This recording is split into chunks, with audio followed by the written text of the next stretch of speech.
കേരളത്തിൽ ഏറ്റവും കൂടുതൽ കിഡ്നി പോയിട്ടുള്ളത് മലപ്പുറത്താണെന്നാണ് കണക്ക്. അല്ലാഹു ആലം, അതിന്റെ ഒതന്റിസിറ്റി ഒന്നും എനിക്കറിയില്ല. ഏറ്റവും കൂടുതൽ ചുണ്ടുമ്മ തേക്കുന്നത് ഇവിടെ തന്നെയാണെന്ന് തോന്നാറുണ്ട്. അപ്പൊ ചുണ്ടുമ്മക്ക് നോക്കിക്കണോ, നിഷ്കാലാക്കാൻ വരണ്ട, അടിയിൽ ഇങ്ങനെ ഈ കമന്റ് എഴുതാൻ നിൽക്കണ്ട. അതൊക്കെ നോക്കിയില്ലെങ്കിലും കുറെ മാർഗങ്ങളിലൂടെ അറിയാൻ പറ്റും. അത് സംബന്ധമായ ഡോക്ടേഴ്സിന്റെ പ്രസംഗം ഉണ്ട്, അത് കേട്ടാൽ മതി. ഇങ്ങനെ ഫുള്ള് തേക്കണം. എന്നിട്ട് അതൊക്കെ എങ്ങടെ പോണത്? വല്ല ഭക്ഷണമൊക്കെ കഴിച്ചിട്ട് കളറൊന്നാട് ചേഞ്ച് ചെയ്തോ, എന്നാ പിന്നെ ഒളിഞ്ഞിന്നാണ്ട് പിന്നെയും തേക്കണം. അതിന് ചെറിയൊരു ബാഗിൽ കുറ്റി കൊണ്ടിടക്കണം. അതിൽ ഇഷ്ടം പോലെ ഫംഗസ് ഉണ്ടെന്ന് തേച്ചിട്ട് അങ്ങനെ വെക്കുകയാണ്. ഈ ഉമനീരും ചുണ്ടുമ്മത്തെ കളറും അങ്ങനെ വെക്കുകയാണ്. അത് കഴുകി കളയുന്നുണ്ടോ? ഇല്ലല്ലോ. അങ്ങനത്തെ സംഭവം വന്നാൽ സ്വാഭാവികമായിട്ടും ഫംഗസ്, ബാക്ടീരിയ പോലത്തെ സാധനങ്ങളൊക്കെ ഉണ്ടാവില്ലേ?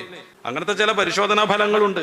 ഈ ചുണ്ടുമ്മ തേക്കുന്ന സാധനത്തിന്റെ ആ മൊന നല്ല ഈ മൈക്രോസ്കോപ്പിലൊക്കെ വെച്ചിട്ട് പരിശോധിക്കുമ്പോൾ ഇങ്ങനെ നുഞ്ഞണീന്റെ ഫോട്ടോ കാണുന്നുണ്ട്. ഇങ്ങനെ നോക്കിയാൽ കാണൂല, കണ്ണട വെച്ചാലും കാണൂലേ.